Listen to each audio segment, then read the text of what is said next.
And hello. Want to make sure you guys can see me okay? Hi. Hello, everybody. Just getting ready here. I am going to throw something up on the screen. Looks like everything's working okay. So good to see everybody. Hi. So much fun. All right, we're going to jump in and just get started, okay? Because this is a lot of fun. I'm so excited that you're all here. Let's go into, there we go.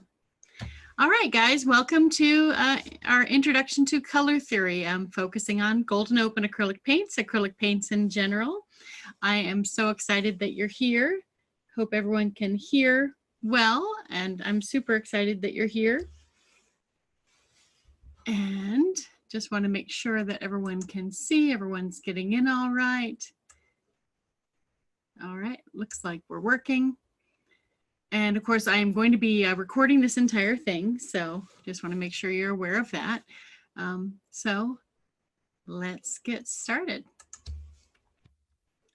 So welcome to the group. I'm so excited that you're here. And let's talk about what we're doing today. Okay. First off, we're going to be talking about color facts. Super important to understand the labeling behind paints. There are standards for that, and we're going to be covering that. Next up, we're going to be doing, this is hilarious. My dog just started whining.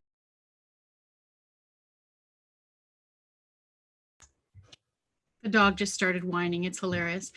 Also, we are going to be doing number 2. We're going to be coloring color factors, temperature, value, chroma. What do all these things mean and why are they important? They aren't necessarily things that are on the labels of paints, so it's important for you to know. Third up is color spaces. And this is really just all about how colors are perceived or how they're displayed on devices and why that should matter to you and how you can use it to your benefit. Next up is just virtual learning, especially at a time like this where a lot of people are staying at home, or if you're just work from home typically and you want to take a little break, there are some really great tools. Golden has a virtual paint mixer tool. We are going to dive deep into that and also talk about how that works with you in Photoshop as well. So I'm super excited for you guys to see that. And for some reason, it's got Susan as the active person. I'm not sure why that is, but I'll figure it out. Laughing. Okay, number 5, we're going to be getting into mixing triads, color wheels, and palettes and stuff like that. And so I want to be able to just make sure that you guys know what those are, how to use those to mix colors, and different palettes you can use. And so we'll just cover that briefly, but some good information. And last but not least, one of my favorite areas is organization, swatches, and what tints and glazes are, and just bringing it all together. So it's a lot to cover, but I'm excited to go over it with you. And I'm just going to check this out one more time and see if you guys can see me okay, hopefully. Okay, so I'm your presenter. And I'm going to be going through this with, I'm a certified, sorry, yeah. Hello, everybody. My name is Sally Lynn McDonald. There's so many here, and I'm sorry I'm overwhelmed and excited that you are here. I am a certified Golden Artist Educator. That means I went through training with Golden Artist Colors, and I really enjoy working with the team there at Golden, and so that's why I felt like I could share some good information with you today. I am also, I wear several hats, literally I love hats. I'm a brand manager for a company called Gel Press. I'm Gel Press Printmaking Art Supplies, so I work in the industry as well. And I also just recently became the art supplies Sherpa for a group called Sketchbook School. So you'll be hearing more about that on my social media, but it's exciting times because I like to share obviously the things that I know and learn from everyone in that group as well.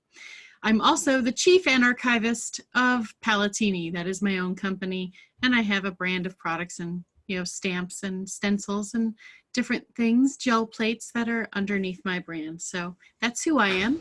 I'm excited to get to know all of you. We will be doing a Q&A at the end of the session so that we can get to know each other a little bit better. But since we are recording it, we're going to do mostly just me presenting, and then we'll do the Q&A at the end.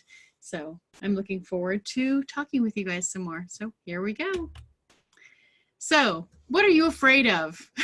Well, that's the main thing. I'm an odd mixture of computer geek and art geek.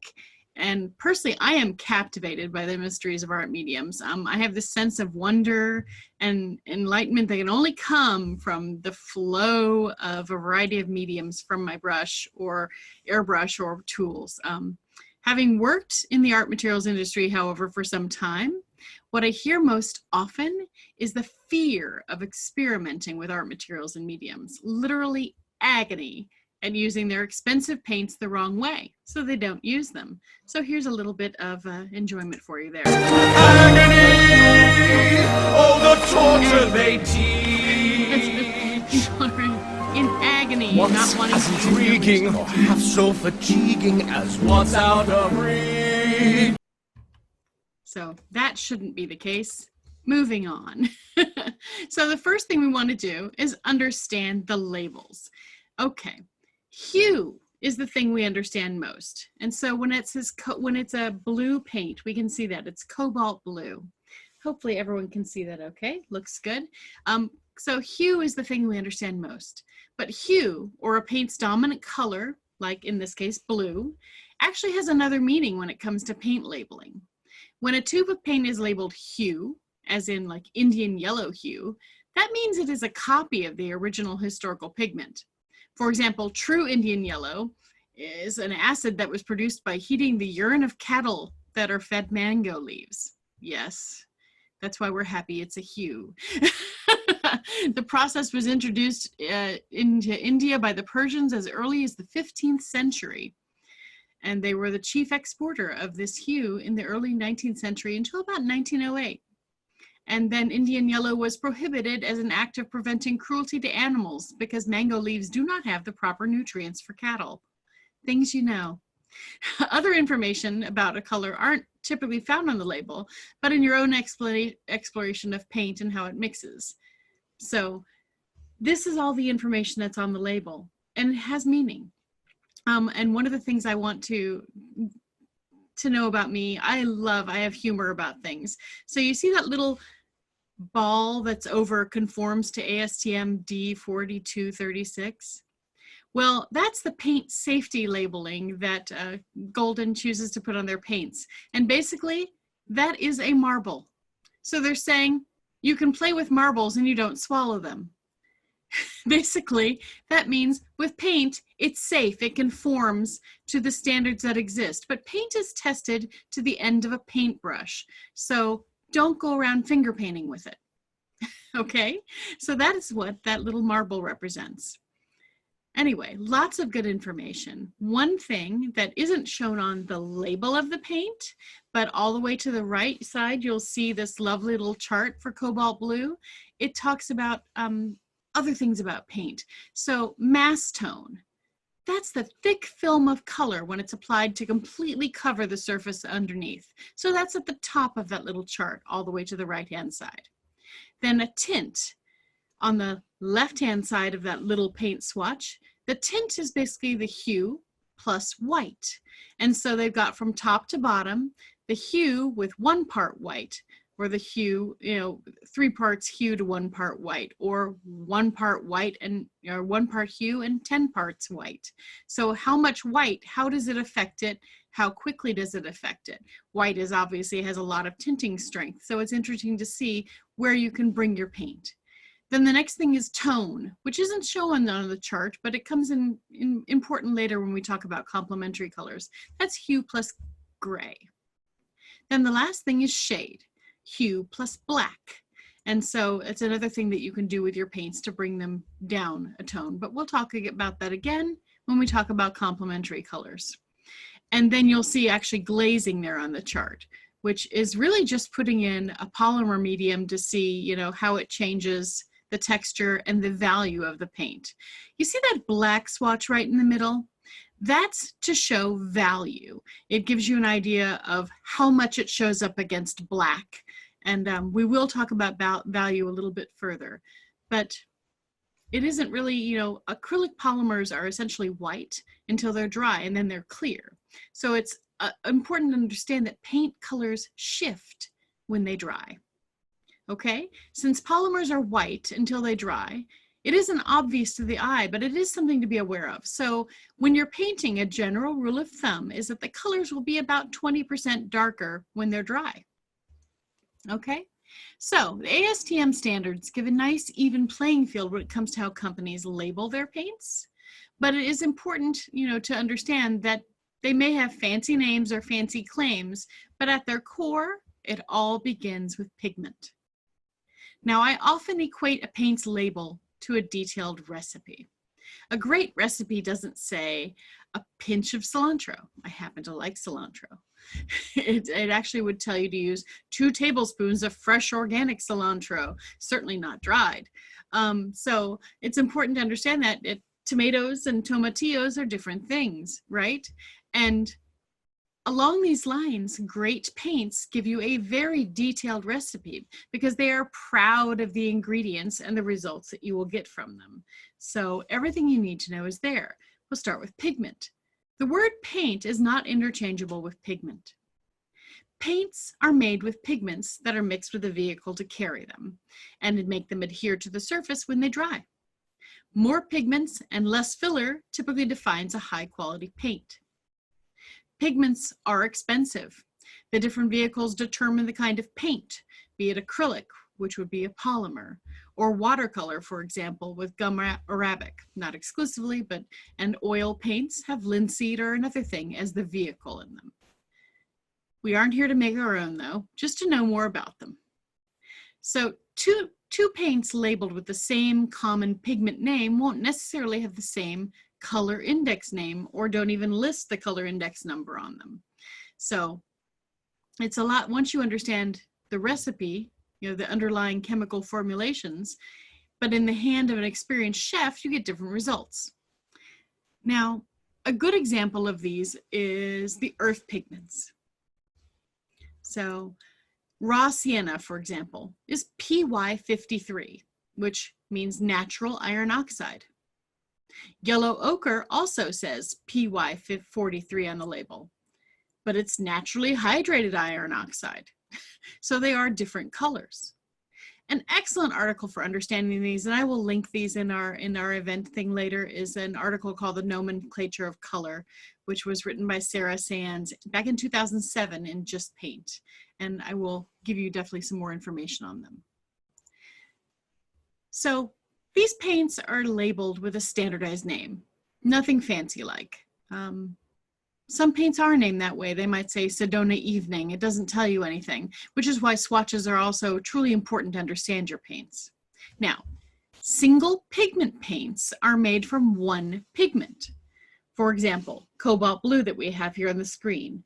Right underneath the words cobalt blue, it says PB28. Okay, so that's a single pigment. That's the only pigment that was used in that paint. So it's a really pure color. Quinacridone magenta is also a favorite of mine, and it's PR122. Ultramarine blue is another beautiful blue. It's PB29. Then there are convenience colors. Convenience colors are more than one pigment. They're a hue with modern chemistry to replace the historical pigment, but to simplify it. Payne's Gray is a beautiful blue, and it's made with ultramarine blue and carbon black.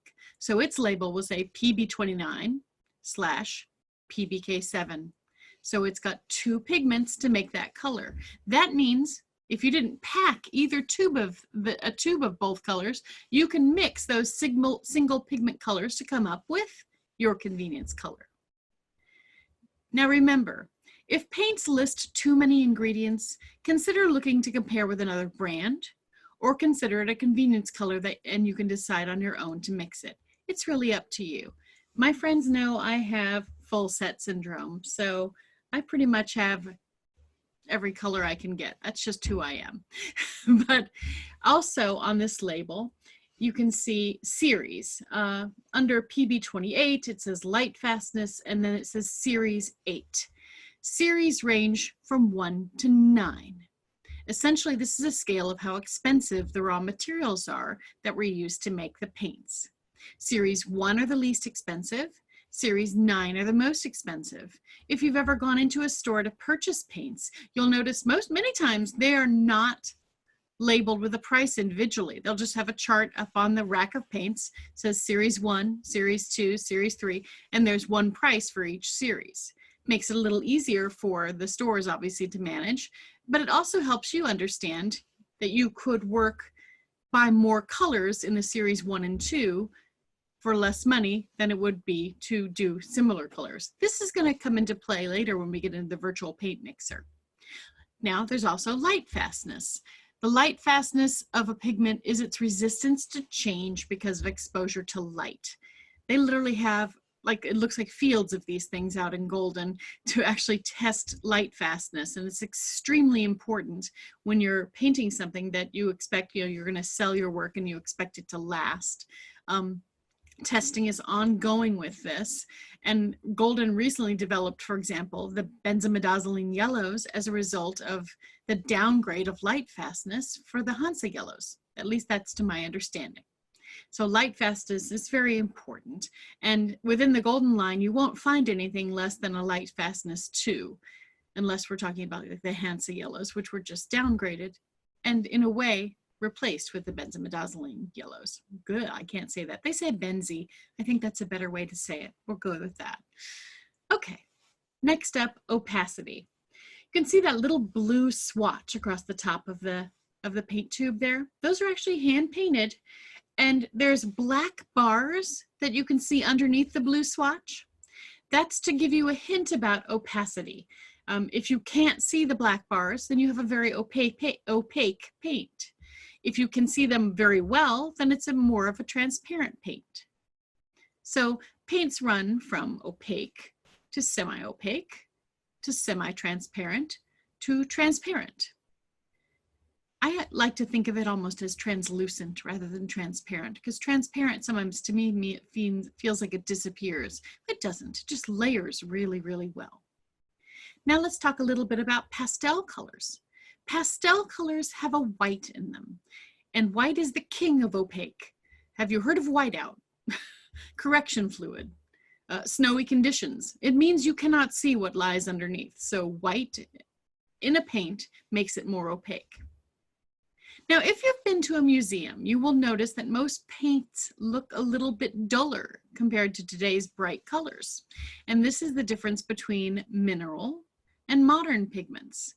I think of mineral literally, well, it's rocks. It's more opaque, heavier. Modern pigments are more translucent and easily layerable with a higher chroma. So that's a difference that you will see in the older part of the museum to paintings in the newer parts of the museum. It's interesting, isn't it? So how useful is all of this in painting? Well, it's important if you layer transparent colors over one another, you will see all the wonderful layers through each other. Think of a beach scene. Think of shells and fish floating in the water. But remember, fish aren't transparent, but they do live in a transparent environment.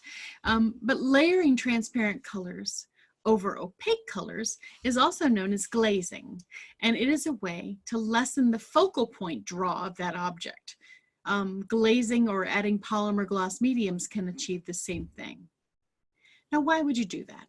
Well, for example, you're painting a night scene and you've got that beautiful moon in the night sky. That color and that opacity of it will pull focus like gravity. So you don't necessarily want people staring at the moon. Perhaps you want them to pay more attention to the illumination it's providing to the scene. So by taking that maybe opaque looking white colored moon and then glazing it with a light glaze of a blue color, for example, It will give shadow and transparency to the surface of the moon and not pull the focus quite as easily. So it allows you to focus on the illumination it's providing rather than just the source of the light. That's a good reason for glazing. You can also tint, which is adding white. You can tint your colors with zinc white to lighten their value while retaining more of their transparency. So that's a nice tip. You don't have to use titanium white. You can use zinc white. Okay, that's the difference. So think of transparent colors, for example, in your scene. If you have a new car in the scene with a painted clear coat and shiny parts, transparent paints would work really well for that.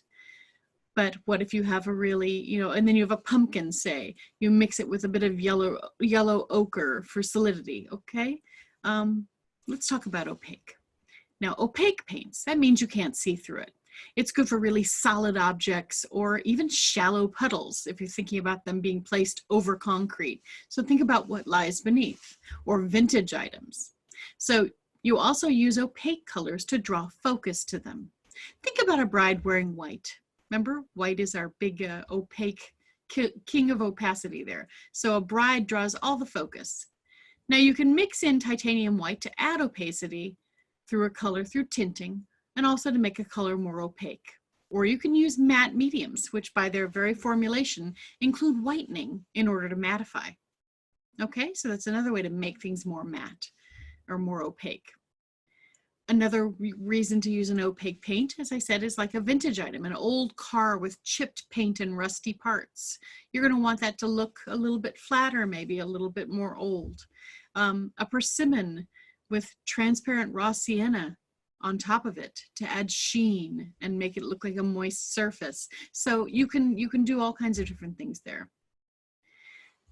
So that's the difference between, a lot of the difference between mineral and modern pigments is the opacity. Okay, now the next thing up, especially when we get into the mixing section, is tinting strength. Tinting strength, the higher the tinting strength of the paint, the more resistant it is to change. I've seen a lot of people, just recently I saw someone upset about a color that they were saying, oh, my phthalo blue, green shade, they hate that color just because it takes over and they hate using it, but it's a matter of understanding it in order to use it. So in general, the science part is pigments of a smaller particle size have a higher tinting strength than coarse pigments. And synthetic organic pigments have a higher tinting strength than mineral pigments. So phthalo blue, for example, has a tinting strength of about 40 times greater than ultramarine blue and about twice that of Prussian blue. It is a strong color and it'll dominate any mixture that it is a part of. Although I've read in many places, the numbers do not correlate mathematically to the numbers you will see on the tube or on the website. We'll go over that later. But here's the important thing to point out when you look at tinting strength in the numbers. A higher tinting strength does not mean a larger number. The numbers with the lower number have the higher tinting strength. It's like wire gauge. You think a 25 is smaller when it's really bigger than another one. So it's an odd thing. They go backwards. A lower value means a paint has a higher tinting strength. We're going to go touch on this more when we get into the mixing tool. But when I was first learning, it was something that really confused me. And so I just want to talk about that. So like phthalo blue, for example, has a tinting strength of 73, where ultramarine blue has a tinting strength of 82. But I just told you that phthalo blue has about 40 times greater than ultramarine blue in its strength. So understand that. Lower number actually means it's stronger. And I just want to point this out. Sometimes it's easier to understand. We'll talk about this a little bit, but it's easier to understand when you think about, now I'm going to go in that a little bit later. I don't want to belabor the point. So tinting strength is very important when you're trying to mix colors.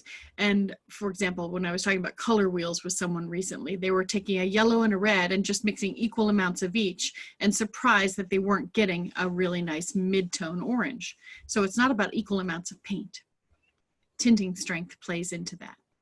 Now, how do you mix colors? Well, let's talk about value for a moment. Value refers to the lightness or darkness. Oop, that's temperature.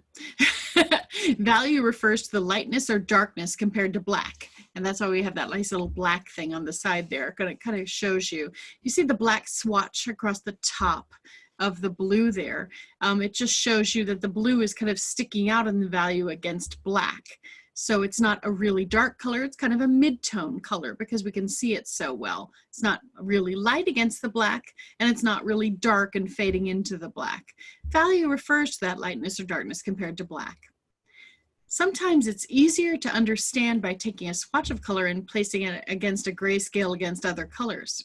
Now, one way to accomplish this, literally when you're out painting out in the field, this is a very well-known trick. And I'm going to try and bring this up for a moment. Can you guys see me? Okay, good. Because I can see someone named Susan. Hi, Susan. So this is a great little tool. And this is it's Tom Lynch's little Gorilla Secret Composition Finder. Now, it's just a composition thing, but one of the pieces inside of this little tool is a red gel. You see that?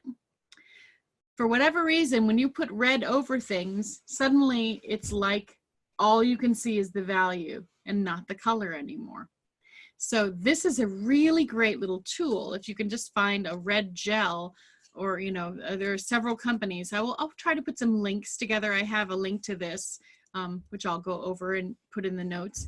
But it's a great tool for understanding value when you're doing a painting. So just want to make sure and bring that up because it's one of the things that I found to be a great tool for understanding what are the lightest lights in the scene and what are the darkest darks. When I first started painting, I was so overwhelmed by all the color I was seeing that I would just try to get that color down. And then your painting composition, the eye has no idea where to go because everything's the same value. So this is a really great tool, and I'll be happy to share that with you. All right, I'm going to go back to this for a moment. Sorry, I'm rather new at using this tool, and I appreciate you guys being with me. So temperature is another great thing to talk about. Besides the recipes that you get on, labels, there are several other factors to consider, and one of those is temperature. A color's temperature, be it warmer or cooler, it's all subjective, but it speaks about the amount of blue in the color, okay? So a temperature is easy to figure out when you think about how blue is it. So cool colors have a lot more blue in them, and warm colors don't. Okay, really basic, but it's not the red and yellow are warm and blue is cool. That's not necessarily the case. Temperature is easiest to figure out if you consider a color's bias towards a secondary color. Now, what is a bias? A color's bias represents it leaning towards another color.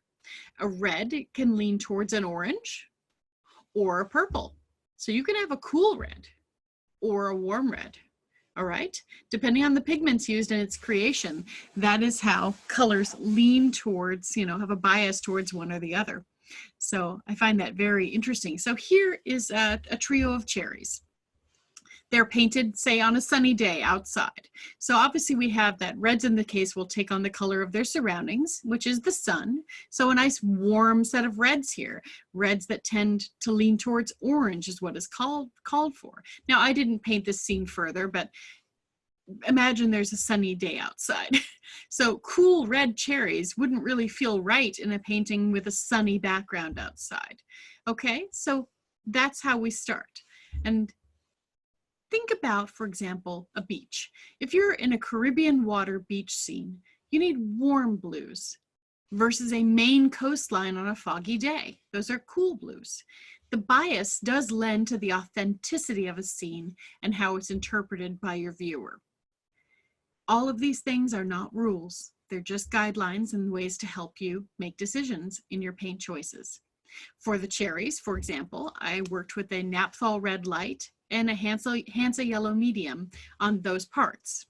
I also brought that Hansa yellow into the stems along with a green gold, which has a tendency towards yellow, not blue.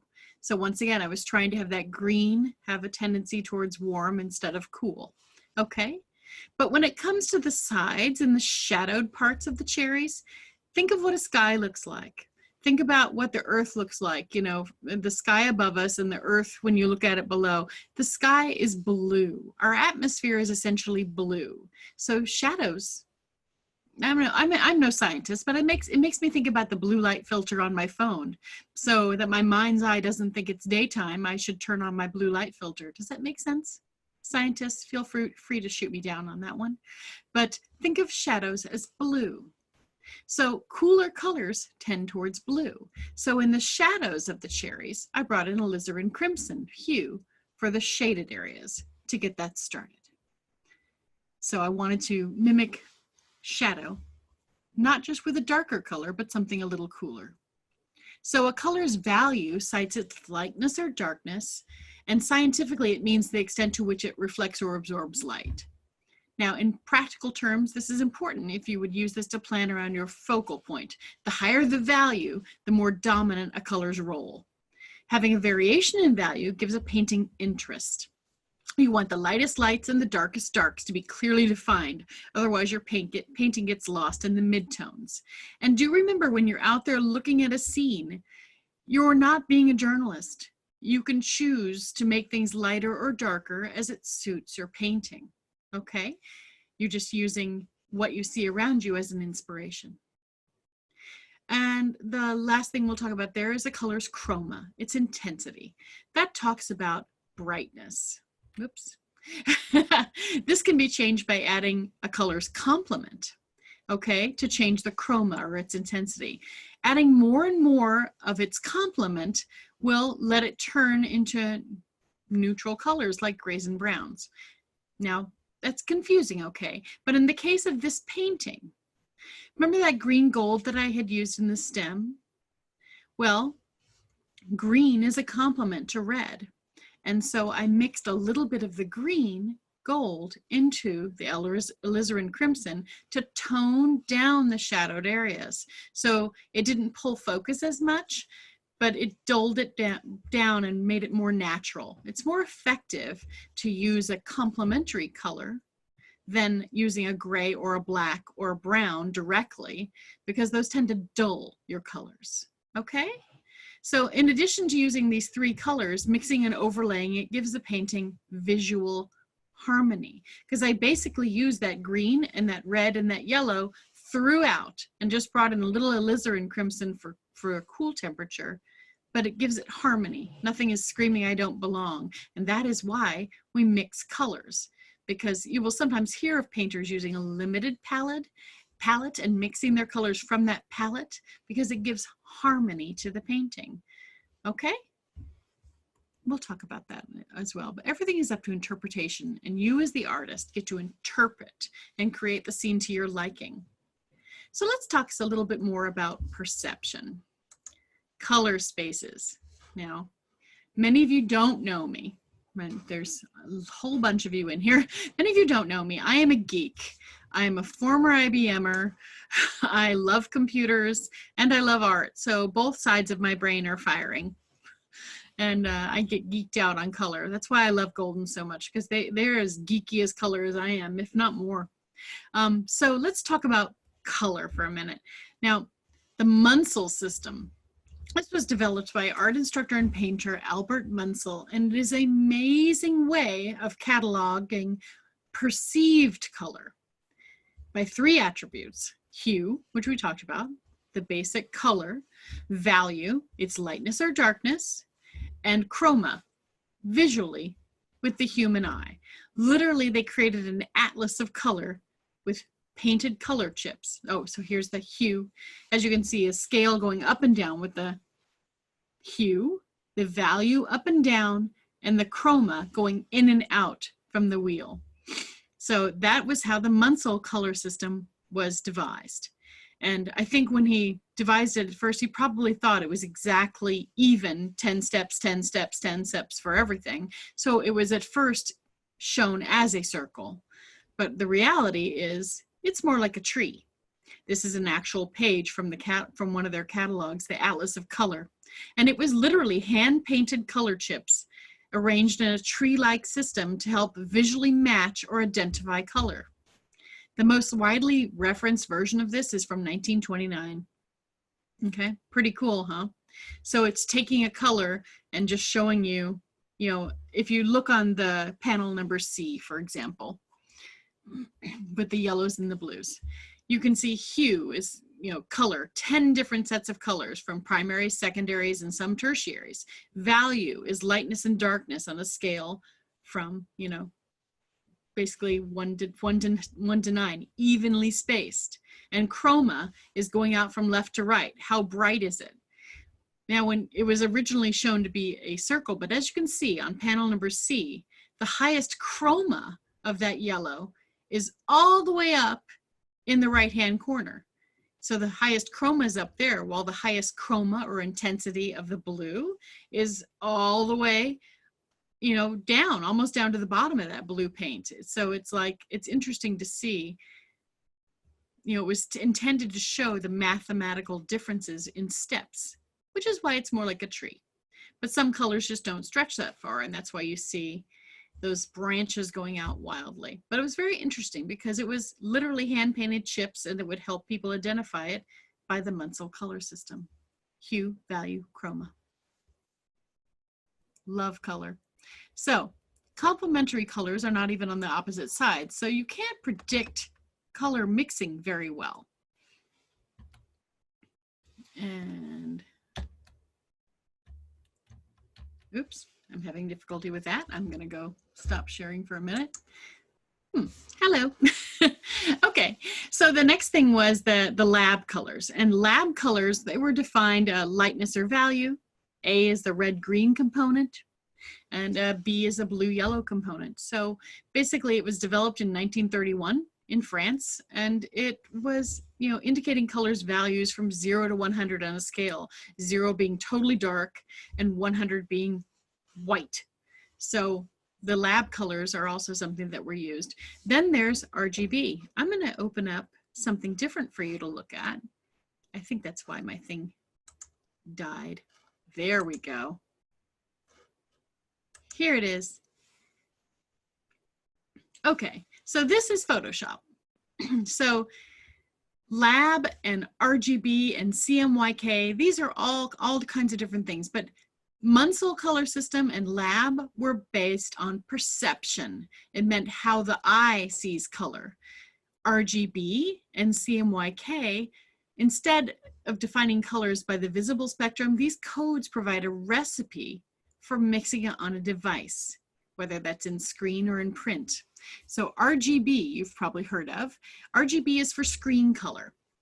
It uses the additive properties of light to create color in terms of different amounts of red, green, or blue light. Okay, different devices and different manufacturers interpret this data differently. So I'm going up here to click on a color. Let's see, let me bring my swatches in play here. One moment. So here's RGB. Can you guys see what I'm doing on the screen? Yay. I've got Susan and she's nodding. Thank you, Susan.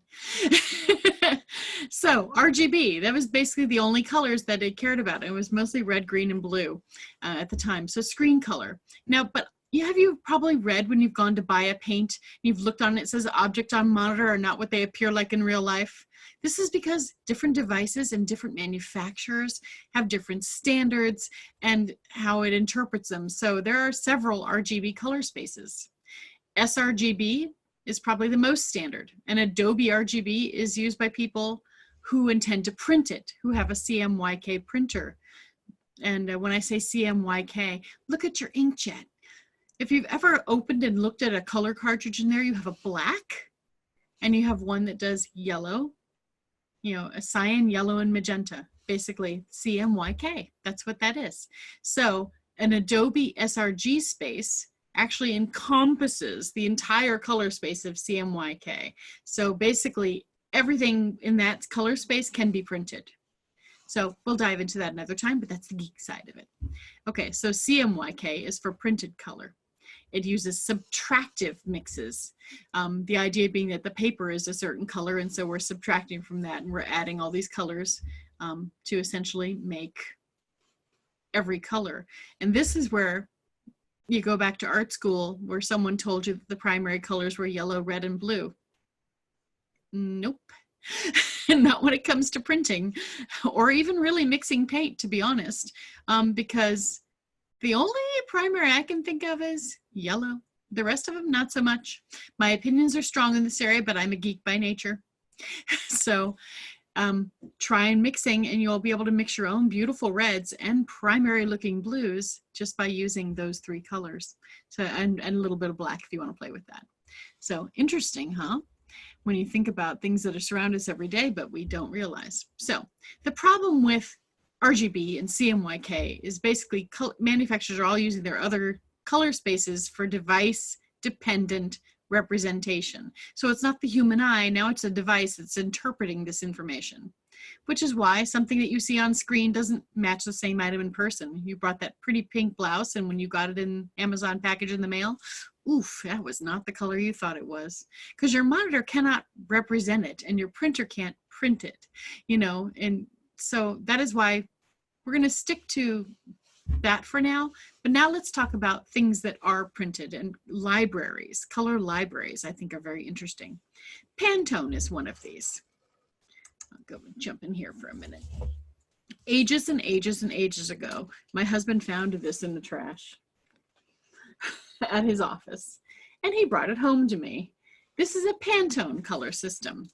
Pantone basically creates recipes for creating these colors on different surfaces. So in the most basic terms, this allows a factory to reproduce a color depending on the surface that you're wanting it to be on.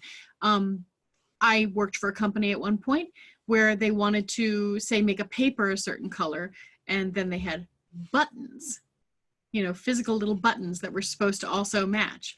But because they didn't use a Pantone color, when they received the two items, they were coordinating, but definitely not matching. So that's why Pantone's important. So what can I say? So literally Golden's paint line actually has, and this is an unfortunate acronym, a PMS code. It's an unfortunate acronym, but that's the Pantone matching system code. Where applicable, there are some Golden colors that actually have a PMS code. Now, in the most basic terms, it's almost like the difference between you having a primed or an unprimed canvas as to how a color, you know, will show up when you're looking at it. So I'm an archivist. I paint on cardboard and just about everything else. Yeah, I love that name so much, I actually registered the trademark. So I like to break rules, but I just feel I'm giving conservation and preservationists job security. So next thing up, we're going to get a little geeky, and we're going to go into a very useful tool that not enough people know about, which is Golden's virtual paint mixer tool.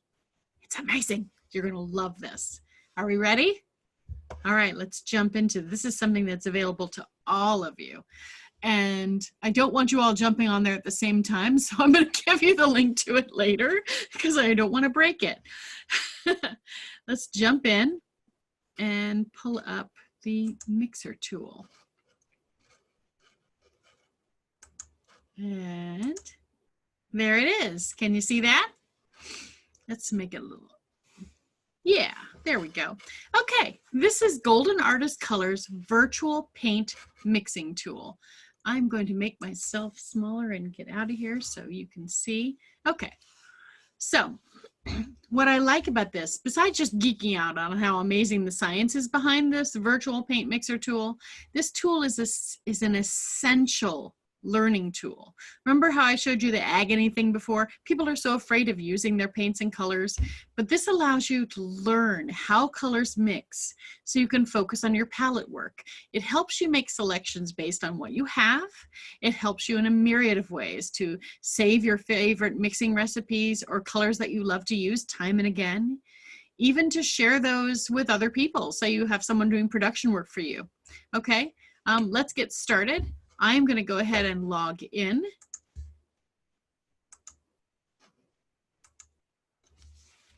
Oops. And you're all getting my email address. Don't spam me. This is not my usual computer, so it's cracking me up that, woo, I'm in. I remembered. Okay, let's go to that paint mixer tool. It's under goldenpaints.com and the virtual paint mixer. Please don't jump in right now so that everyone will be able to work with it and it won't break on us. Okay, so why do you create an account? Well, we'll talk about it a little bit. Let's get started. This is the palette area. Once you're here, for an important first step is to choose your palette. This is where it all starts. And remember, this is for acrylic paints only, okay? So right up here, we have heavy body colors, fluid colors, high flow, open, which is what we're going to use, modern theory, classic theory. These are more limited sets for murals. Series 1 and 2. Remember we talked about series? These are the least expensive paints. So you can play around with mixing them, and it helps especially for planning purchases, or say planning your purchases, or planning, a workshop where you want to use maybe less expensive paints for the group of people that you're teaching. So series 1 and 2 colors is important. And then of course, single pigment, and those are the purest colors. Remember, there's just that pigment. So that's very useful to know. So I'm going to pick on open. Okay. Now this is the open paint line, and I'm going to click on a color, and you can like scroll through the different colors across the bottom. Okay, blues equals purples too. Okay, just like yellows, and reds include the more orangey colors. Okay, so that's how you navigate this, because you can see the range of hues across the palette panel. Now you'll click on a color, say this, and then you go over here and click on the paint tube to add it to the tube. Boom. But you notice this little swatch over here?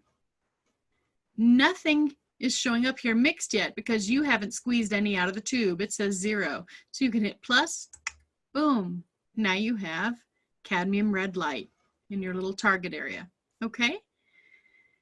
And I love that it allows me to unsqueeze paint. Wish it could do this in real life, but therein is the magic. While you're learning, you don't have to worry about using too much paint or wasting it, okay?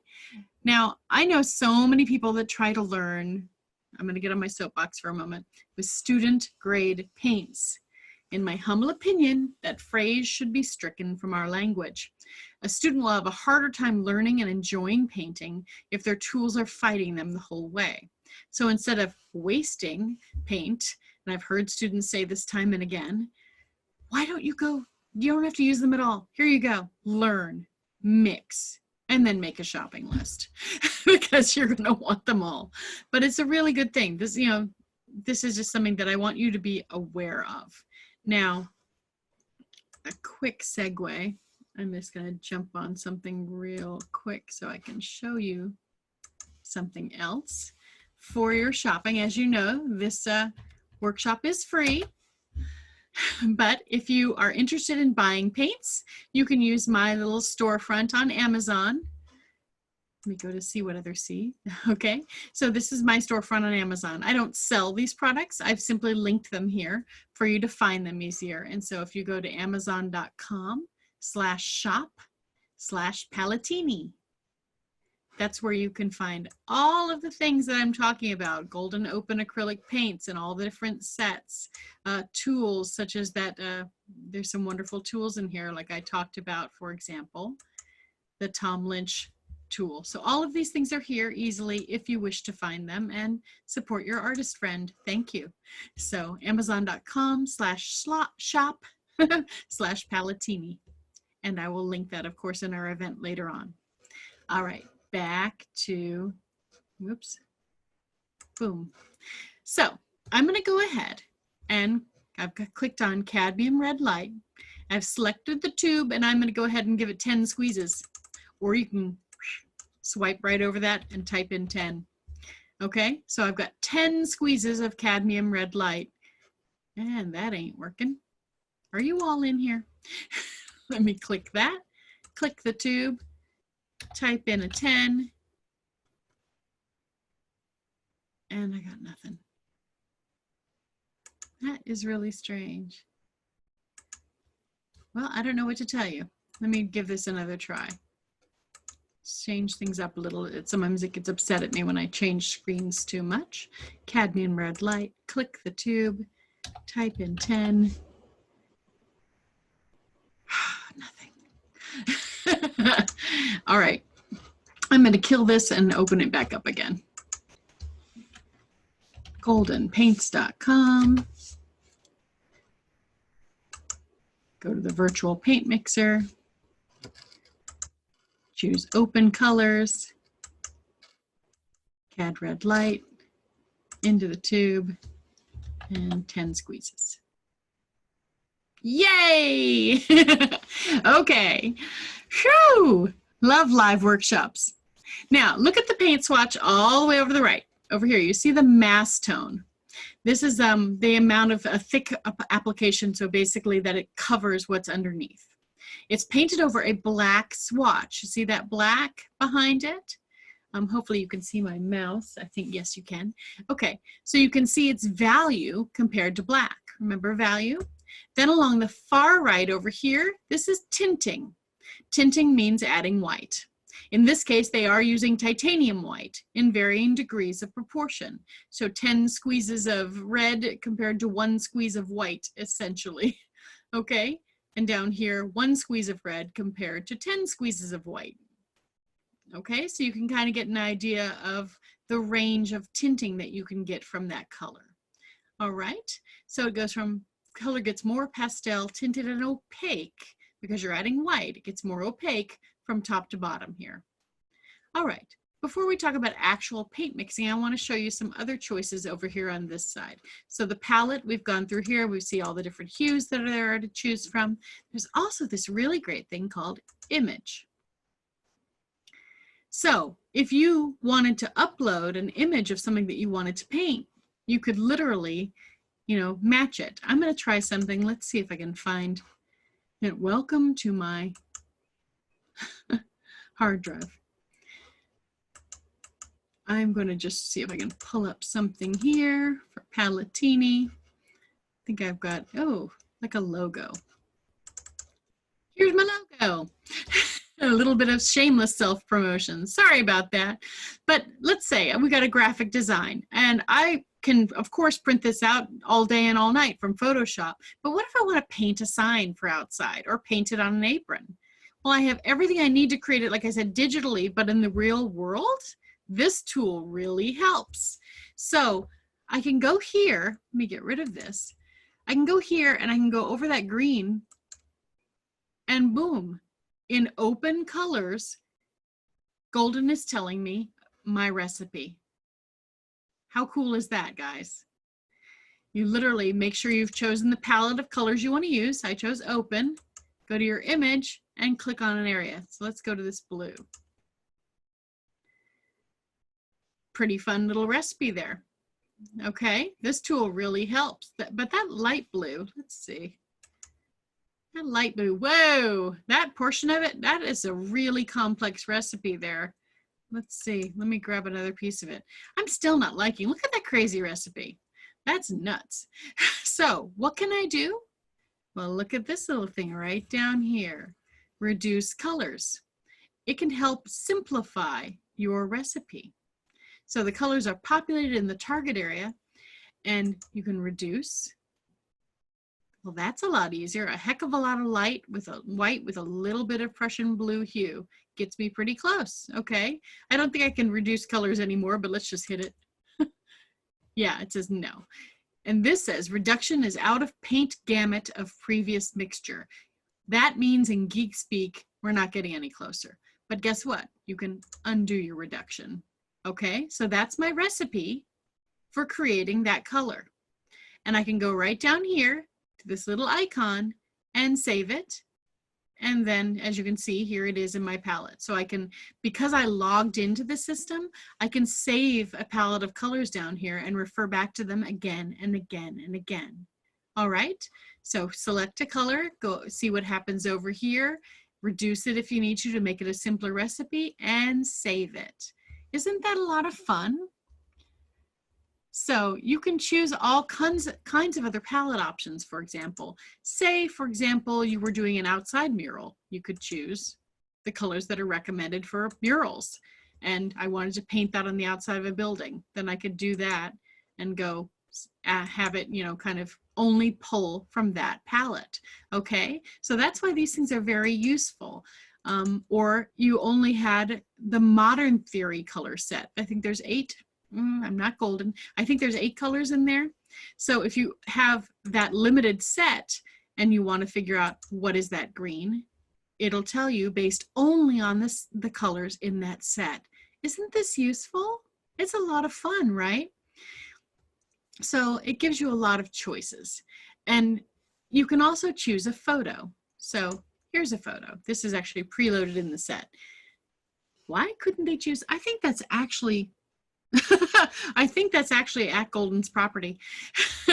Now that I think about it, I think that's where they do their painting area. Okay, so the same things apply for a painting. So let's make a recipe for a color. So I'm just going to grab the side of this building, or I'm going to go over here to this building, whatever I want. You know, if I want to try and create a color or recreate a color, I can pick something. I'm just going to go for one of the reds. And, you know, get a pretty complex menu there. What palette did I choose? Let me go to the open colors. Back to the image, pick a color, and it's going to create a recipe for me. So you can do it with photos. You can do it with graphics. You can also kind of figure out some things about, we talked about complements or graying things down. This can be very helpful when things are in shadow to give you an idea of how to mix them. Now, you can also, so you can go here, and if you like it, as I showed you, you can save this color. So here's a saved version of a color, for example. Come on, darling. There it is. Okay, and then you can also print, you can print out or email it to yourself.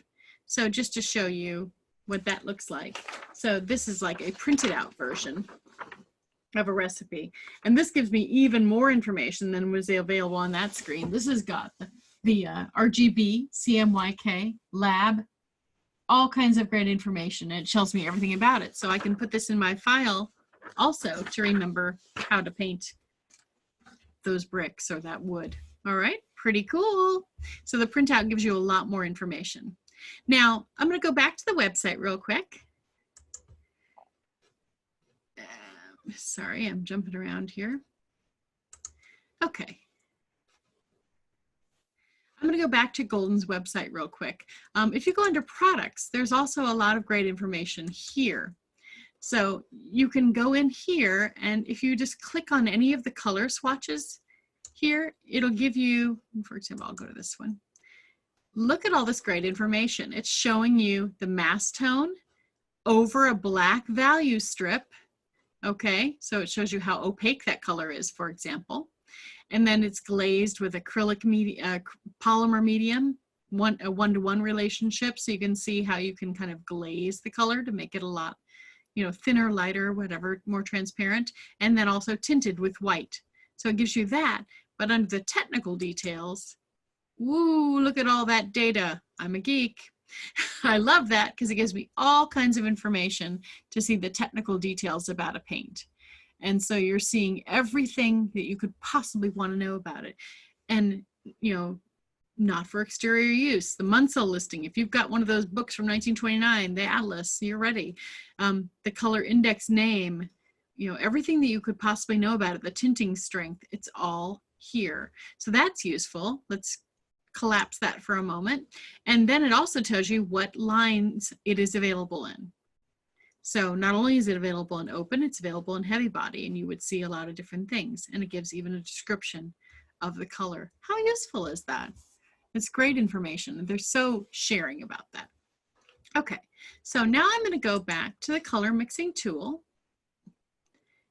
and show you guys just some mixing here. So we're going to do some color mixing to determine bias and show tinting strength. Remember those words, bias, leaning towards one color or another, and temperature? So a bias represents leaning towards another color, and sometimes I use this tool to determine bias if I'm not certain about how a color will mix. It's my own weird way of doing it, but here you are, and I'm going to show you. So temperature in colors is important because if you mix the three primary colors, you end up with mud. We've all heard about that, right? Red, yellow, and blue together, they make brown. So if a red hue has a blue bias and a blue hue has a yellow bias, and you've only mixed two colors, oops, you've basically mixed three primaries in two colors. Let's go through that real quick. Let me show you what I'm talking about. I'm gonna go to the open colors. I'm gonna grab a red, like CAD red light. Stick it in here. Remember when you click, you get nothing, that little white swatch. You've gotta squeeze some out of the tube. All right, so you can put in 10 of those. Now, I'm gonna go grab a blue, like a cobalt blue, and put it in the tube and put in an equal amount. And what do I get? Do I get a pretty purple? I get kind of a brown muddy color. And the reason that is because there's lots and lots of, just not a really good bias towards, giving me the pretty purple that I want, because there's too much yellow in this guy up here. The CAD red light has a lot of yellow in it. So I really do have kind of a, that's why you probably read that book or heard of the book, Blue and Yellow Don't Make Green. That's why. So let's load all three of these primaries into the line. I'm going to grab yellow, CAD yellow light, throw it in here as well, and show you when you mix three primaries, brown, not very exciting. We have mud, expected. But paints have varying degrees of transparency and tinting strength. So in this particular equal mix, this brown does have sort of a reddish bias, doesn't it? Okay, and that's because CAD red light, this guy up here, has a tinting strength of 78.88. And the CAD medium yellow has a tinting strength of 92.95. Higher number, remember, higher number means lower tinting strength. So this guy is stronger. Okay, the opposite is true. So basically think about it this way. It's like a West Side Story gang fight. Everybody's dancing around, but the CAD reds have way less guys, and they're easily beating the CAD red yellows guys in that dance off with less guys. Yeah, I know, it's weird. Okay, let's show that off here. So we're gonna look for a midtone. I have both of these at 10. Now the CAD red has a higher tinting strength, so I'm gonna start dialing it down. Now pay attention to over here, especially it can be helpful to look at these when you're trying to figure out the mid. Because right now it looks like a very red orange. And I'm going to start dialing it down. And I have a feeling a bunch of you are on here because it's going a little slowly. But as I go, it becomes a little bit of a more, not a bias towards red as much or a bias towards, it's starting to become a little more yellow. Yeah, right about there, these are looking very yellow to me. So we're not at the midtone, we have more of an orange yellow. So if we bump this up one more, yeah, that's looking like a good midtone right there. See? So there's our midtone. The CAD red has a higher tinting strength than the yellow. So it would take three reds in the West Side Story fight to beat 10 yellows. Because they have a higher tinting strength. It's a dance-off. Okay, now, I'm gonna bump that up to 4. Yeah, I think that's perfect. So, a 4-10. Now, 4 CAD reds are beating the 10 CAD yellows. Remember this midtone exercise, because we will refer back to it. Now, this area down here has a mixture ratio of paints by weight. I am not weighing my paints, but if you're in a lab, you've got a really good piece of tech there, I guess. Notice that ratio below, and if you want it, there it is. Now, remember that cherry painting? I used just a few colors, but I used a cool color to establish darker shadows and a complementary green to bring that shade in. Complementary colors are the sports team of color theory. There's a lot of dynamic action between them. If you think of them as sports teams, they're easily identifiable. I mean, you have your purple, yellow, what is that? New Orleans, Louisiana, orange and blue, red and green, Christmas. But complementary colors also tone the other color the heck down. It's like two equally matched teams in football, and they're just tiring themselves out when they mix it up. So if you use a limited palette to create that cohesion and harmony, complementary colors can help neutralize and tone down each other, which is why I brought that green in over and just layered it and glazed it over the red. Let me bring them up again so you can see our cherries. I still have them on screen. Oops, that ain't them. Sorry guys, going backwards. Aha! Okay, so over here in this section of the cherries, I used the green gold to tone that the heck down. So it not only was it, you know, a little bit darker, but it also didn't make it as bold or bright. So it really created that. And remember the word tone when we talked about hue, and we talked about tint is adding white and shade is adding black. Well, tone actually means adding gray. But instead of using gray, use a complementary color. It's just much more effective, because if you think about these two teams trying to neutralize and tone down each other, it's much more effective than adding black or neutral gray and throwing that at the problem. The referee colors, for example, black and white. These black and white and gray, they're the referees. They just bring the whole thing to a halt by throwing so many flags and penalties that your painting becomes lifeless and dull. Okay, so take your sports teams, put them together, and neutralize each other rather than throwing a bunch of flags at them. So black and gray aren't the answer, the complements are. I hope that makes some sense. You're in my brain, I'm sorry. It's really simple to understand complementary colors from, say, the standpoint of orange and blue.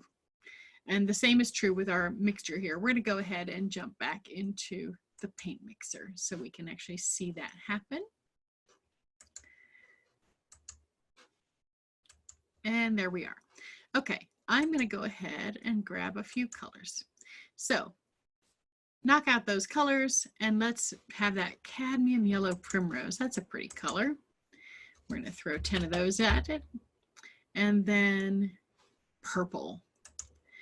Now this is how we're trying to figure out a complementary color for that yellow. Now, I happen to know that purple yellow, you know, is a complement to yellow, but which purple? Okay, so we're going to go to the blues at the bottom of the palette. That brings up all these guys. And let's bring in the first one, Permanent Violet Dark. Bring that one in. And just in an equal amount, I'm typing in 10 or squeezing 10 in. Now this is quite brownish red to start. And I don't know, even as we adjust the color down a bit, it just kind of stays brown. It's not really getting neutral. Okay, it's interesting, right? So that doesn't really neutralize it nice. It's not working well. So I'm going to get rid of that guy, and I'm going to go for, I don't know, ultramarine violet. That's another one. We'll just go in order. And let's see what they do as an equal mix. I've got to squeeze some color out of my tube. Oh, it goes straight to a green. So that's got a lot of green going on. That shows the blue bias of this color. Okay, so it doesn't have a red bias, it has more of a blue bias. But as I unsqueeze the yellow, it really just starts to lose the green, but it's just not, I don't know, paying attention. If you get down to, now, I don't know, let's see, let's keep going, low, low, low, like 3. Okay, you see down here, this is really starting to look very nice and gray. And if you look especially down here, you can see that it's not so much greenish anymore. So that's a decent compliment. Okay, it works if you take it down. But I don't know. I don't want to have to put it in white to get it to gray. Okay, it's still a little too green. So let's go ahead. We're going to save that so we can compare it later. UV complement. See how it works when you've got logged into the system? It's free. You just put in your email address and boom. Okay, so I'm going to save that. And now I'm going to replace this ultramarine violet with another color. I'm going to go ahead and bump this back up to 10. Okay, and I'm going to try dioxazine purple, which is the next one in the mix. And squeeze out 10 of that. Okay, so I'm going to take this down because it's very purple to start with.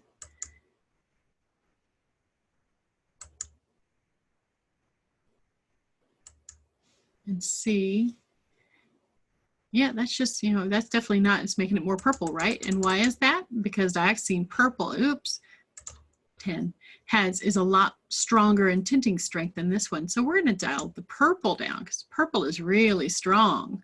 So let's take this down.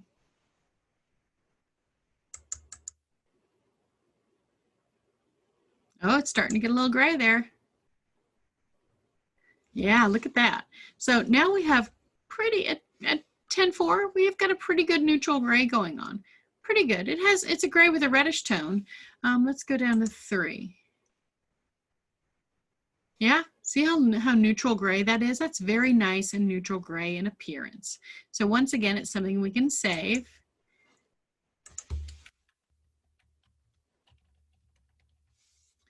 And then we can pull them up and take a look at them. So I'm going to go over here, and here is the one I did before. Hello. There it is. Notice how I thought that was gray, but it really looks quite green.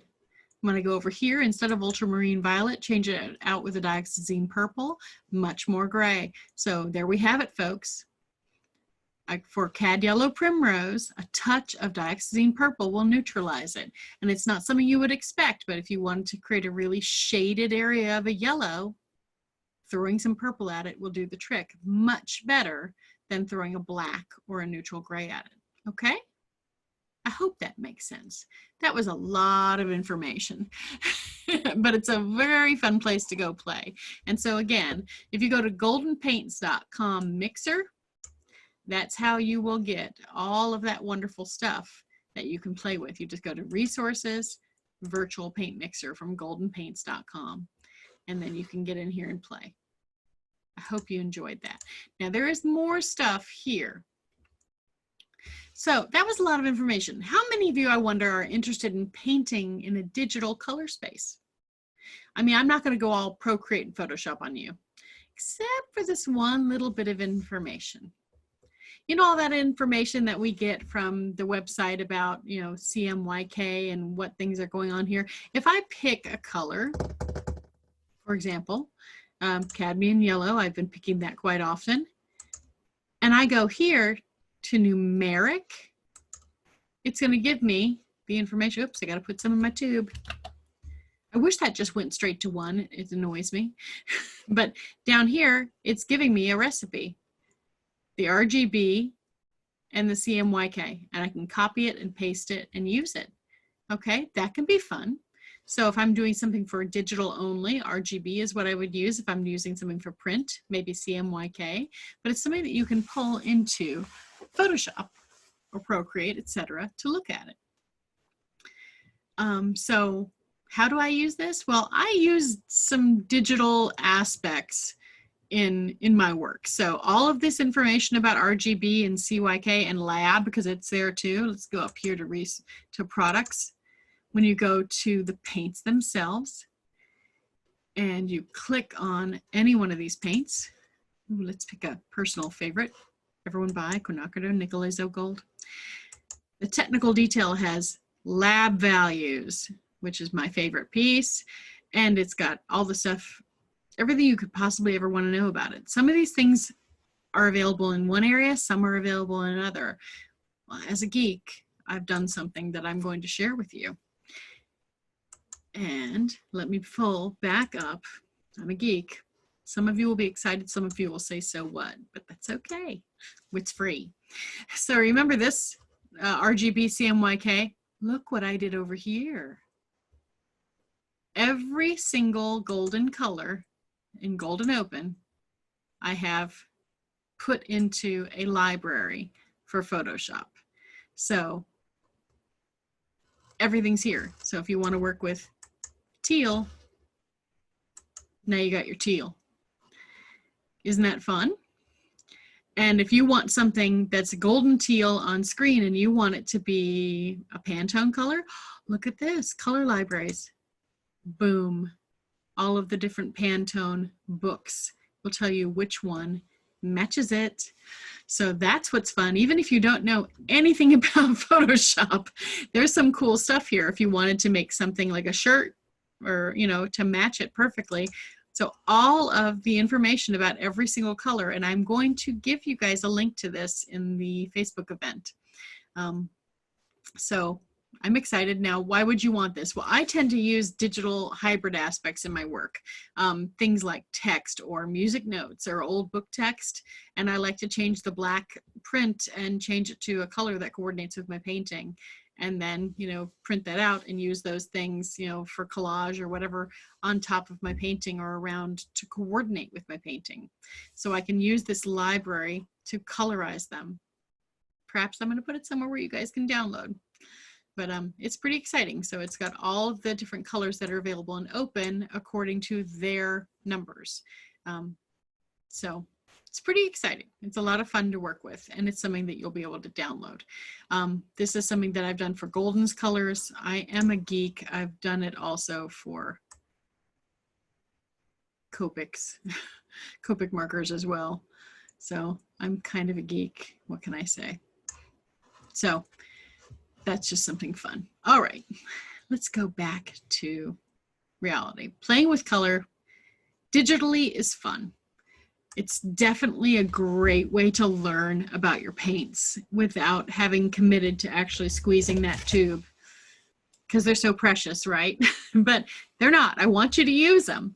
But it's a really great tool for learning about things without committing it to the palette. But when it's time to commit, my favorite thing is color wheels. I love them. I think you've heard about these before. The general concept is to get to know your paints. So remember we talked about red, yellow, and blue? Well, we'll call that a mixing triad. That's one choice. And you can use different, you know, colors of red, yellow, and blue, and then mix all of these other colors with them. So in this particular mixing triad, which, you know, it's just basically benzimidazoline, oops, let me put that up, benz yellow light, quinacridone magenta, and phthalo blue green shade were used to mix everybody else. So how far can you take these three colors to help you create harmony in a painting? You know, it just allows you to really take a look at that. And on another note, you know, it also lets you go plein air painting, which just means go outside and paint. The reason I'm a big freak for golden paints is because they do stay wet longer. And I know that a lot of people think of them, because I am the brand manager for Gel Press, we think about them for monoprinting and printmaking. These are something you can take out, and basically it's like you're doing oil painting, and you know, you can actually paint with them, re-wet them, keep them wet all the time. So, and especially for doing things like color wheels where you keep exercising it over and over, you never waste a drop because the paints stay open. So you can do this kind of exercise. And I don't just do one, I do that with like all kinds of different, I can't get back far enough. I do this with all kinds of different combinations because it helps me understand my paints a little bit better and what I can get out of them. And it also just helps you so much when you want to go pack to do some plein air painting. It's a great way to just learn about your paints, okay? So it's pretty exciting. I did speak about it staying wet longer. one of the things that I use, it's a tool, and I do link to it. Oop, where is that? Oh, I'm giggling at myself. It's right behind me. One of my favorite tools is an airtight palette. This is just an airtight palette. I can't pronounce it. I think it's Mijello. I grew up in Kansas. I'm phonetic. But all of my golden open paints and my favorite palette are in here. And I don't want to make them go run. But this is airtight. And so you can use with golden, because of the formulation, you can actually, I mean, you can take this with you. They don't dry out because it's airtight in here. I have paints in here for weeks at a time, and I never have to be concerned about it. It's so different than acrylics. Remember years ago when I first started painting with acrylics, I went to a class that was developed for oil painters. And I was using an acrylic paint, and just try to start blending something after you put down a couple blocks of color. You're dead. It's immediately plastic. These are so different because they act almost like an oil paint, but without all of that mess and cleanup and toxicity. So, and you can use just a little spritz of water and they come right back again, just with just a little bit. Or you can use the open thinner. There's all kinds of different mediums they have, but they're amazing. So I use that, and then I have all these different triads that I use in the line. Now, when going back to some of the things that we've learned, sorry, I don't want to start coughing on you. When we go back to some of the things we've learned, I know specifically, I have this folded right, color wheels. When you're mixing this yellow and this, well, it's not very red. Oh well.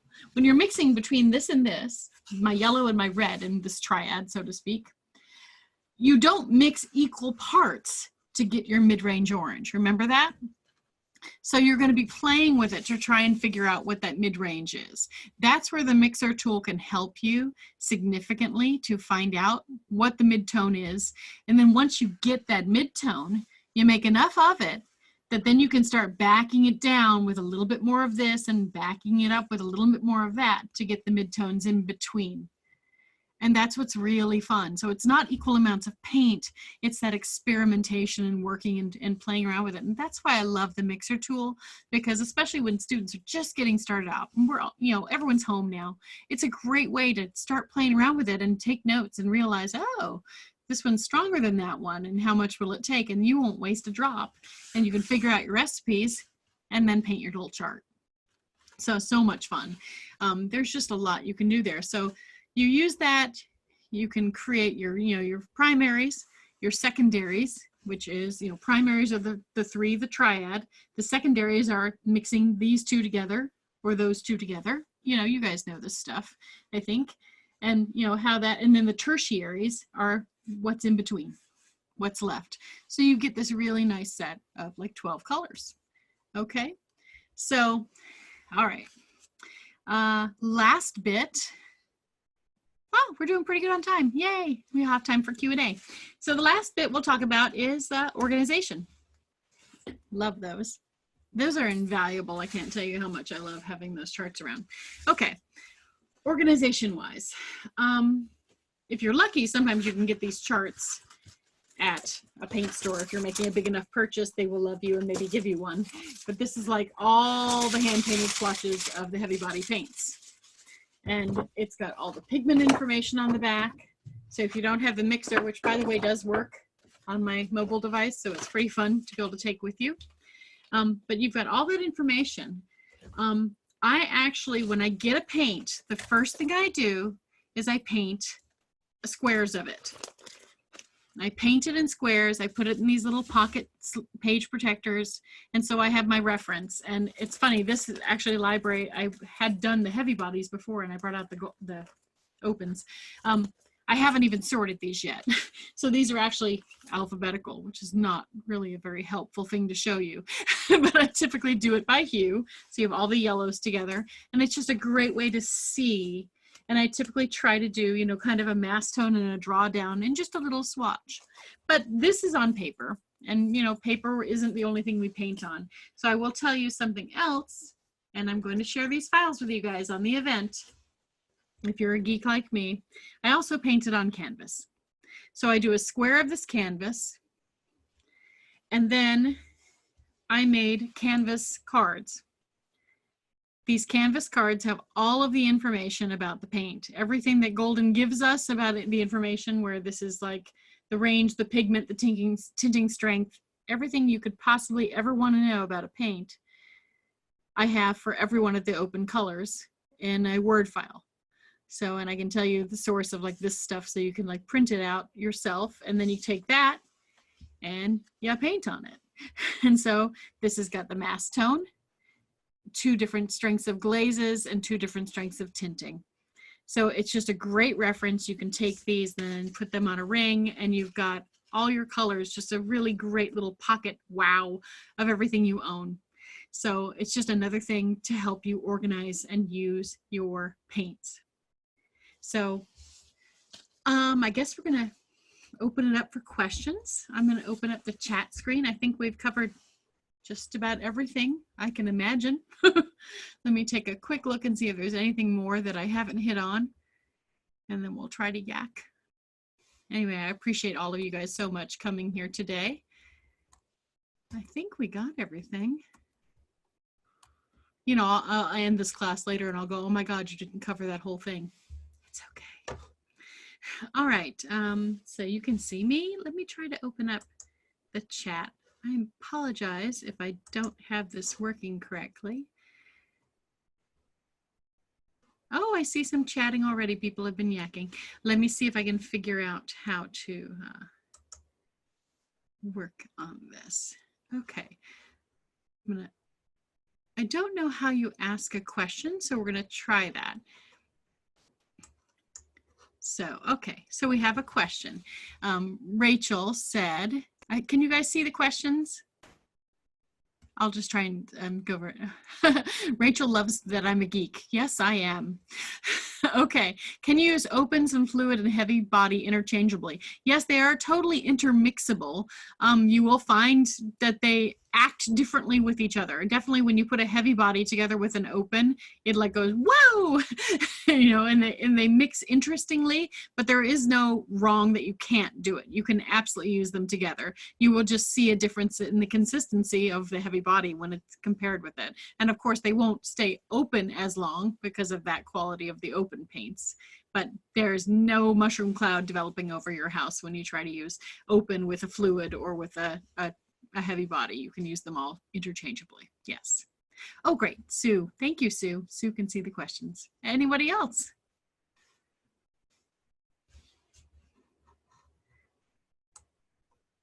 So super happy that you guys are here. All right. Any questions? Anyone who is on the Facebook, saw the Facebook event post, that's where I'm going to be linking to a lot of the different areas. Can you talk about the biggest advantage to open versus heavy body? It comes down to how you paint. So Art is Life, love your name, says, can you talk about the biggest advantage to open versus heavy body? Well, I'll talk about the differences. Heavy body has more colors to choose from, but I think open has like 83 or 85, so it's enough. And open, it stays wet longer. I find they're a little more transparent generally, just a little more, and I do like that in my work, but the main thing is I started painting with watercolor first, and then I just and I messed with oils, but I only dabbled with them like with R&F pigment sticks, but I loved how blendable they were. That was like the best thing ever. And that's where acrylics, I was stymied because I like to go out and paint. I'm not doing so much now, but I like to go on scene and paint, and it just didn't work at all, you know. But so I love how open they are, that I can really truly blend. I can reactivate them, but unlike a watercolor, it's like they don't like lift off and go away. They don't get lost in the midtones. So it's like if you're an oil painter, you're going to feel right at home. And you're an acrylic painter who got tired of everything drying out on you and having to try and relayer and cover over things, you're going to be so happy because you can lift them out like they're an oil paint or a watercolor. They're just really easy to move around. So for me, the largest part of my collection is definitely the open paints, and they're what I go to the most. And it's funny, you know, I may throw a fluid in there every now and then just because compared to heavy body, they fight each other less, in my opinion. But you know, they're fun to mix together. But for me, yeah, the golden open paints act more like an oil paint in their blendability, but you have all the easy soap and water cleanup. So they're really great. Okay, need to, yeah. So, you know, someone's saying do you like open on the gel plate? Oh, yeah. When it comes to gel monoprinting, using a gel monoprinting plate, if you guys haven't done it before, there is no better medium, in my opinion, for doing printing, just because of the open time, the ability to reactivate it, and the cleanup. I mean, I can basically print and it's off. The layers, you're applying the layers so thinly to a gel printing plate that it actually does dry pretty quickly. I mean, I can pull a print and I've used so little paint, so very little, that within 5 minutes, my print is dry. But I do have that 5 minutes in which I can manipulate what is on my print itself instead of what's on the plate. So I have all the time on the plate in the world to manipulate it. And then when I pull the print, I still have enough time to manipulate it, but it's not like I can literally stack them up on top of each other as I go and they're not sticking together. So it's like the best place to be. I do use other paints. Some that have a little bit more of a student grade, more fillers in them, are good for picking up other layers, and so I might go for something else there. But like if I use Cranfield colors, which are like an oil-based paint, they're a water, you know, the safe Caligo wash safe colors. They're great to use too, but they're harder to clean up and they slow down my process. So I would say Golden Open are my favorite. Sorry, I have a favorite. Oops, I'm recorded. But you asked, in regards to viscosity, are open similar to heavy body? Heavy body, hard to say. I don't think they hold the peaks as much as the heavy body. No, they're definitely not. They're not a heavy body, but they're not fluid in any way. They're kind of like they're in between. They're an in-between paint. They definitely, when you put them into a palette, you'll see that they're holding their space, or they're holding their shape, but they do flatten out. So you can put different mediums in these to make them act more like a heavy body. So if you want them to, you know, just get firmer peaks or something like that, you can accomplish that, definitely. And there's going to be an entire class I'm putting together just on the gels, grounds, and grits. Oh my, there's my Kansas again for you. So gels, grounds, and grits, oh my, is what's going to be coming next. So we can talk about mediums, because we could, if you can see back there, we could talk about mediums all day long. But we're not going to do that today. Is there a medium we can add to fluid or heavy body to make them act like open? There is an article I'm going to link to you on that, because open is more than just open. There are open mediums, and like you can use the open medium and add it to your, you can add it in a certain ratio to your heavy body to get it to act a little more like that. But as far as the reactivating and all that, no. But it is, you can get it to do it to an extent. How's that for an answer? But there is a great article on that on the Just Paint website. You'd be amazed at this stuff. It's just so very different from any of the other lines, and that's what I love about it. I've never used fluid acrylics. You know, it's funny because I love the fluid acrylics, but I have a very strange thought that I had the other day. I'll share it with you because it's going to be my experiment. Airbrushing is something that I've been playing around with ever since way back when I was using Copic markers, and I would actually, you would blow the airbrush in a grip over the point of the nozzle of a Copic marker and airbrush with it. I thought that was amazing. I think I just figured out something kind of fun, because high flow, which I know is totally a different place, but since you didn't ask a question, I'm telling you what's going on in this crazy mind of mine. High flow from Golden are meant to be used in markers or airbrushing So what if I put high flow into a marker and blow across it with an airbrush? I'm going to try that. I'm going to try putting my compressor and blowing it against a marker, because I thought, what if I could put high flow in a marker and it wouldn't dry out, and I could just store the colors I like in markers and then just blow at them instead of having to change colors for an airbrush. Anyone else out there going? I'm kind of excited about the possibility, but I'm the mad scientist, so I will try it out and I will let you know if it works. But that's another thing that I'm thinking about. So gosh, let me see if there's any recommended airbrush. Oh, I'm not the one to do it, but there's someone named Justin who is. There's a working artist for Golden, Justin. So I would suggest whenever you have a question about the best tools or equipment, they can put you in touch with. I think the email address is help@goldenpaints.com. If you send them an email, and if you go to the website right now, they have limited staff with everything that's going on. But if you go to the website right now, the first little pop-up will have an email address, and you can contact them and ask for specific. I am not good enough at airbrushes to give you anyone a thing yet. I only know what I have, and I have a really nice little Sparmax compressor back here, and I got an airbrush for Christmas, and I'm going to play. So before I make recommendations, I want to be very knowledgeable about that. So sorry, I can't give you a better answer, Myra.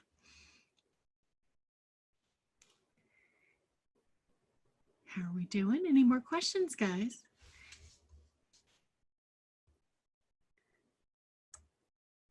Did I miss anybody yet?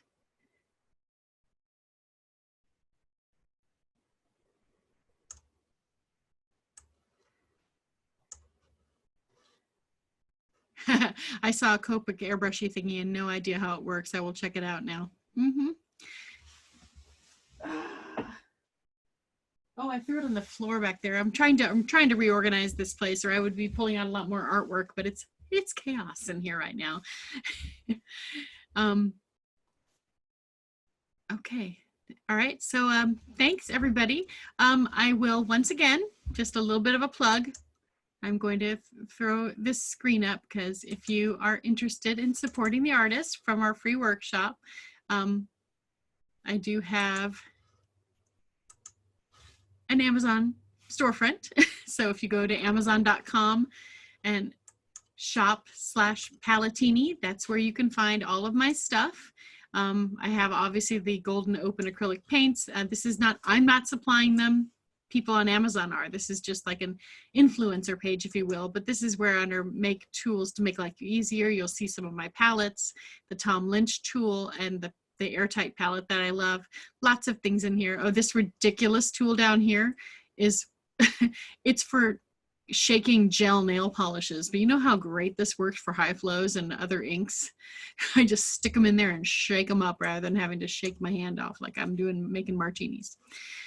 So everything is here if you want to take a look at it. This is my little shop on amazon.com, and I've got everything, including gel press.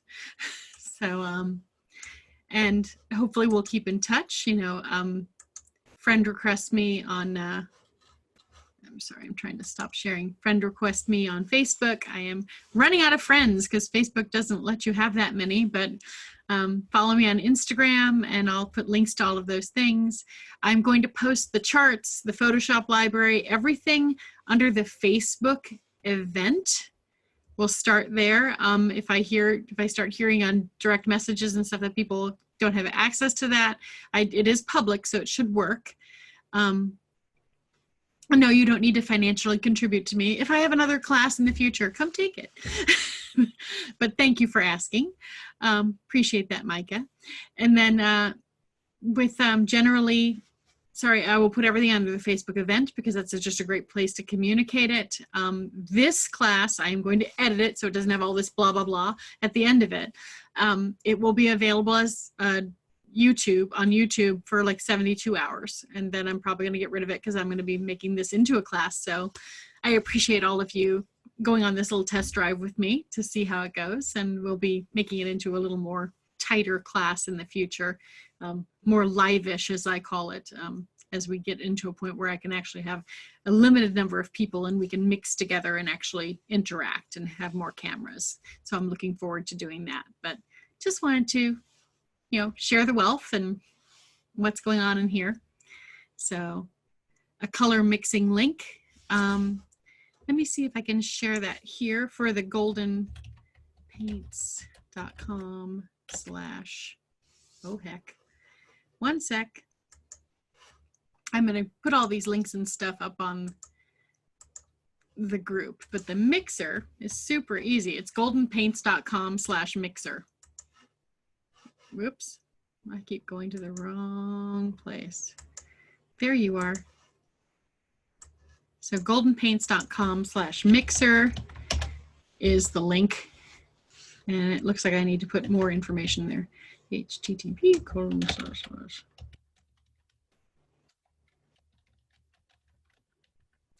I can't type. There we go. Now we're a link. So that's the virtual paint mixing tool. Hopefully you guys can all see that in the chat. And of course, once again, I will put all of the resources and everything that I use. And Myra, don't worry. The whole thing is being recorded, I think. So we'll be sharing it with everyone who wasn't able to come, because I know the timing wasn't great for everyone. It says stop video. I'm assuming that meant recording. If I'm wrong, oops. Nope, it says pause and stop recording. I did it. Yay. So you aren't missing anything except for these bangs. Oof. All right. Thank you everyone so much. It was great being with everyone today. Appreciate you very, very much. I hope you have with everything going on, I just hope you have the time to create and enjoy yourself a little bit. And I am also going to put a link, if you aren't on my Facebook page or whatever, a group that I'm associated with, Sketchbook School, actually has created an introductory course for essential workers that they're giving away free to the essential workers. So I will provide a link to that as well. And also a link to the next workshop that's coming up with Sketchbook School with a wonderful watercolorist who has a very different take on watercoloring. So I'm excited about that, and I'm going to definitely be joining in on that one. So thank you very much. And we finished a little bit early. Always fun to see me geek out. Yep, I'm a geek. Thanks, everybody.